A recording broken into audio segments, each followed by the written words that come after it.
সন্তান হারানোর শোকে অঝরে কাঁদছেন মা, মূর্ছা যাচ্ছেন বারবার, শোকে পাথর বাবা। এলাকার প্রিয় মুখ পারভেজের এমন মর্মান্তিক মৃত্যুতে কাঁদছে স্বজন ও গ্রামবাসীরাও। মৃত্যুর আগের রাতে মায়ের সঙ্গে শেষ কথা হয় পারভেজের। শেষবারের মতো ভিডিও কলে ছেলের মুখ দেখেন মা। ছেলের মৃত্যুর খবর পেয়ে দেশে আসেন কুয়েত প্রবাসী বাবা জসিমউদ্দিন। তুচ্ছ ঘটনায় প্রকাশ্যে এমন মর্মান্তিক হত্যা মানতে পারছেন না পরিবারের কেউই। একমাত্র ছেলের হত্যাকারীদের দৃষ্টান্তমূলক শাস্তির দাবি বাবার।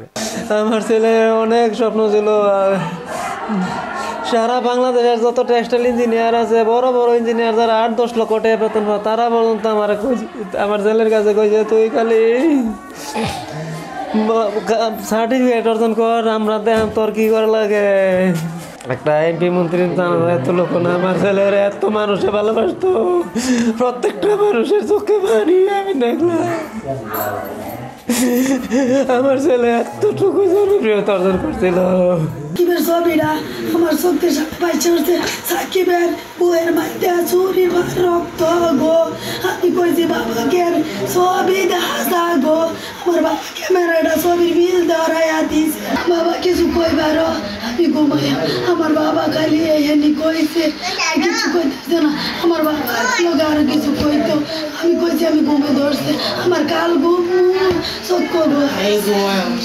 বাবা বিদেশে থাকায় গ্রামে একতলা বাড়ি নির্মাণ করছিলেন পারভেজ, কিন্তু সেই বাড়িতে আর থাকা হলো না তার। ফিরেছেন লাশ হয়ে। মৃতদেহ পৌঁছানোর পর এলাকায় সৃষ্টি হয় হৃদয় বিদারক পরিবেশ। পারভেজের এমন মৃত্যু কোনোভাবেই মেনে নিতে পারছেন না ভালুকার কাইচান গ্রামের মানুষ। ভিডিও ফুটেজ দেখে পারভেজের খুনিদের দ্রুত গ্রেফতার ও ফাঁসির দাবি জানান তারা। আমার বন্ধুকে যারা হত্যা করছে, যে বা যারা এই হত্যাকাণ্ডের সাথে জড়িত, প্রত্যেককে আইনের আওতায় এনে সর্বোচ্চ শাস্তির দাবি জানাচ্ছি। সে কারোর সাথে মোকালাগালি করছে। সে এমন একটা পোলা ছিল যে তার যে ছোটো ছিল তাদের সাথে ওকে মানে তার ব্যবহার খুব ভালো ছিল, যে একে ইয়া করছে না।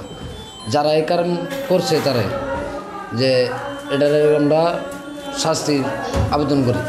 সুষ্ঠু সঠিক তথ্য দিয়ে সঠিক বিচার করব, কারণ তার মার বুকটা যেরকম খালি হয়েছে আমার আমনের কারো যেন এরকম খালি আর নাও।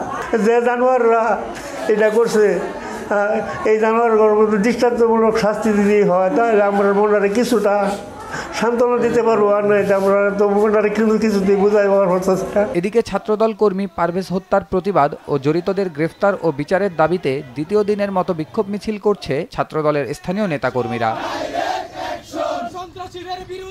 প্রাইম এশিয়া বিশ্ববিদ্যালয়ের টেক্সটাইল বিভাগে ষষ্ঠ সেমিস্টারের শিক্ষার্থী ছিল পারভেজ। শনিবার বিকেলে রাজধানীর বনানীতে বিশ্ববিদ্যালয়ের সামনে তাকে প্রকাশ্যে ছুরিকাঘাতে হত্যা করে দুর্বৃত্তরা। এ ঘটনায় 8 জনের নাম উল্লেখ সহ অজ্ঞাত কয়েকজনের নামে বনানী থানায় হত্যা মামলা করেছেন নিহতের মামাতো ভাই হুমায়ুন। নিউজ ডেস্ক, দেশ টিভি।